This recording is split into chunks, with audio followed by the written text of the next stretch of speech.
नमस्कार। आज हामी जिनेदिन जिदानको फुटबल यात्रा र उनको विरासत अनि उनका छोराहरूको बारेमा अनि गहिरो चर्चा गरौँ न। एकदमै हामीसँग जिदान फुटबलको विरासत भन्ने सामग्री छ, त्यसकै आधारमा कुरा गरौँला। हुन्छ।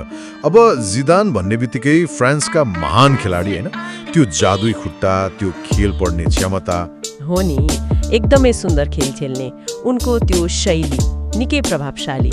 उनको यात्रा कान्सबाट सुरु भयो अनि बोर्डो, त्यति बेलादेखि उनको चर्चा सुरु भएको थियो। फ्रान्समा त नाम बनाइसकेका थिए। अनि आयो युभेन्टसको समय 1996 देखि 2001 सम्म। त्यहाँ त सेरी ए जिते, च्याम्पियन्स लिग फाइनल पनि खेले हैन? हो, 2 पटक फाइनल खेले युभेन्टसबाट। सेरिए उपाधि त छँदै थियो। इटालीमा उनको खेल झन खारियो। त्यसपछि त झन ठुलो फड्को मारे। रियल म्याड्रिडले त्यो बेलाको विश्व रेकर्ड मूल्य तिर्यो नि, कति थियो रे? 77.5 मिलियन युरो। त्यो बेलाको लागि त असाध्यै ठुलो रकम थियो। हो नि। अनि म्याड्रिडमा रहँदा त्यो 2002 को च्याम्पियन्स लिग फाइनल, बायर लेभरकुसन विरुद्धको गोल। ओहो, त्यो भली त सायरै कसैले बिर्सेला। त्यो त फुटबल इतिहासकै एक उत्कृष्ट गोलमा गनिन्छ। एकदमै अविस्मरणीय क्षण। अनि उनको अन्तर्राष्ट्रिय करियर पनि उस्तै भव्य थियो नि। फ्रान्सका लागि 108 खेल, 31 गोल। मुख्यतः त्यो 1998 को विश्वकप आफ्नै घरमा। हो, फाइनलमा ब्राजिललाई हराउँदा 2 गोल त उनैले गरेका थिए। नायक नै बनेका थिए उनी। अनि त्यसपछि युरोप 2000 पनि जिते, प्रतियोगिताको उत्कृष्ट खेलाडी पनि भए। तर 2006 को विश्वकप फाइनल चाहिँ अलि फरक रह्यो। हो, त्यो रातो कार्डको घटना। प्रतियोगिताभरि राम्रो खेलेर गोल्डन बल त जिते, तर फाइनलमा त्यो मातेराजीसँगको घटनाले अलि नमिठो अन्त्य भयो। रातो कार्ड खाएर बाहिरिनु पर्यो। त्यो घटनाले धेरै चर्चा पायो, तर उनको व्यक्तिगत अवार्डको सूची हेर्ने हो भने पनि त प्रभावशाली छँदैछ।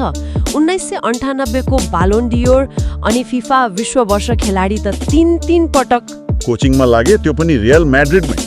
अनि जे गरे त्यो त झन् के भन्ने, लगातार 3 पटक च्याम्पियन्स लिग। 2016, 2017, 2018 यो त लगभग असम्भव जस्तै मानिन्थ्यो आधुनिक फुटबलमा। कसरी सम्भव भयो होला त्यो? स्रोतले के भन्छ? स्रोतले भन्छ कि उनको खेलाडी जीवनको अनुभव, ठुला खेलको प्रेसर ह्यान्डल गर्ने क्षमता अनि खेलाडीहरूसँगको त्यो व्यक्तिगत सम्बन्ध, त्यसले काम गर्यो। टोलीमा एउटा सन्तुलन ल्याए, आत्मविश्वास बढाए, त्यसैको नतिजा थियो त्यो सफलता। अब यस्तो महान खेलाडी, सफल प्रशिक्षक, उनका छोराहरूमाथि सबैको नजर पर्नु त स्वाभाविक भयो। एकदमै। अनि चाखलाग्दो कुरा, 4जना छोराहरू फुटबलमै लागेका छन्। हो र, कस्तो छ त उनीहरूको यात्रा? जेठो छोरा एन्जो मिडफिल्डर नै हुन्, बुवा जस्तै। रियल म्याड्रिडको एकाडेमीबाट हैन? हो, कान्तेराबाटै हुर्किएका। पछि अलावेस, लाउसेन, फुएनलब्रादा जस्ता क्लबहरूमा खेले। प्राविधिक रूपमा राम्रो भनिन्थ्यो। तर त्यो उच्च स्तरमा टिक्न अलि सङ्घर्ष गरे जस्तो देखिन्छ। सायद त्यो जिदान थरको दबाव पनि होला। हुन सक्छ। अनि अरू छोराहरू नि? माइलो लुका, उनी गोलकिपर हुन्। उनी पनि रियल म्याड्रिडकै उत्पादन हुन्। क्यास्टिया, रेसिङ स्यान्टान्डर यही बाबतिर खेले। गोलकिपर, बाबु मिडफिल्डर, छोरा गोलकिपर। अनि साइलो थियो, उनी पनि मिडफिल्डर नै हुन्। अहिले रियल म्याड्रिड कास्टियामा खेलिरहेका छन्। अनि कान्छो एलियास डिफेन्डर हुन्। उनी चाहिँ अझै रियल म्याड्रिडको युवा प्रणालीमै विकास हुँदैछन्। भनेपछि 4जना व्यावसायिक फुटबलमा, तर बुवाको त्यो उचाइ छुन गाह्रो छ हैन? गाह्रो मात्र होइन, असाध्यै गाह्रो। स्रोतले पनि त्यही भन्छ। जिदानको छोरा हुनु भनेको ठुलो दबाव हो। मिडिया, फ्यान, तुलना, हरेक कुरामा तुलना हुन्छ होला। हुन्छ नै। त्यसले खेलाडीको स्वाभाविक विकासमा पक्कै असर पार्छ। एन्जोको करियर हेर्दा केही त्यस्तै देखिन्छ पनि।